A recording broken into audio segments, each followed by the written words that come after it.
8 দিন পর হাজব্যান্ড ঢাকা থেকে বাসায় আসলো এক গাদা কাপড় নিয়ে। কারেন্টবিহীন পানিবিহীন দিনটা কেমন কাটলো সেটাই শেয়ার করব আপনাদের সাথে। হ্যালো এভরিওয়ান, আসসালামু আলাইকুম। কেমন আছেন সবাই? আশা করি ভালো আছেন। চলে আসলাম নতুন একটা ভিডিও নিয়ে। তো আজকের ভিডিওটা সকাল থেকে শুরু করলাম। তো এখানে সকালের নাস্তা বানাচ্ছি আমি।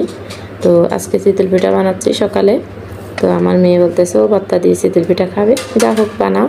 আর শীত তো চলে যাচ্ছে, হয়তো আর বানানো হবে না, সেই জন্য বানিয়ে নিচ্ছি একবার। তো এখানে গরুর দুধ ছিল অনেকগুলো, তো ভাবতেছি কয়টা ভিজিয়ে রাখি, ওরা বুঝের তো পছন্দ খাবে। তো আমি 4-5টা এখানে ভিজায় রাখবো।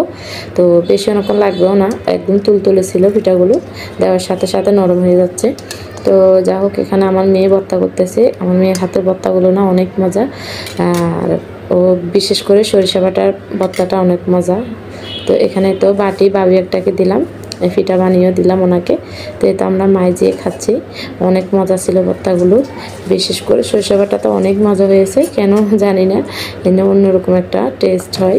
তো যা হোক, ও ওখানেই বলতেছে আমি ঝোল দিয়ে খাবো। তো ও ঝোল নিয়ে নিচ্ছে এখান থেকে, ঝোল দিয়ে খাবে ও, পিঠা ভিজলে তারপরে পিঠা খাবে আর কি। তো প্রথমে খেয়ে নিচ্ছে। তো আমি এখানে ভর্তা দিয়ে খাচ্ছি, আমার থেকে ভর্তা দিয়ে অনেক মজা লেগেছে, গরম গরম চিতল পিঠা আর ভর্তা।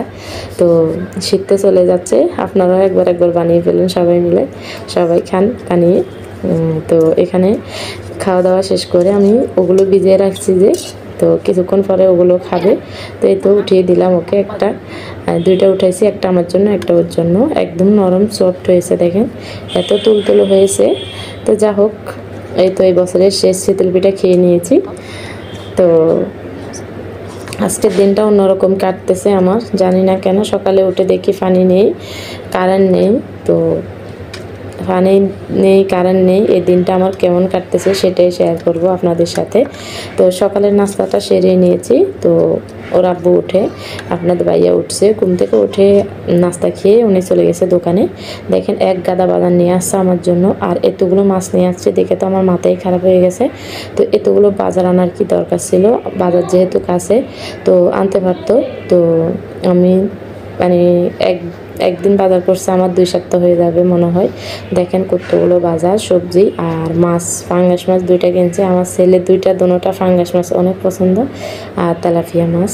তো এখানে ওই তো আমার পিস্কুটা কী করতেছে দেখছেন, ও এমন করবে আমি ভাবতে পারিনি। ও আমার টমেটোগুলো বাইরে ফালাই দিচ্ছে, ওকে আমি খেলতে দিয়েছি, আমি ভাবতে পারিনি যে ও যে ওগুলো বাইরে ফালিয়ে দিচ্ছে। দেখেন একটা, এটা আমি নিয়েছি নয়, এখান দিয়ে ফালাই দিত।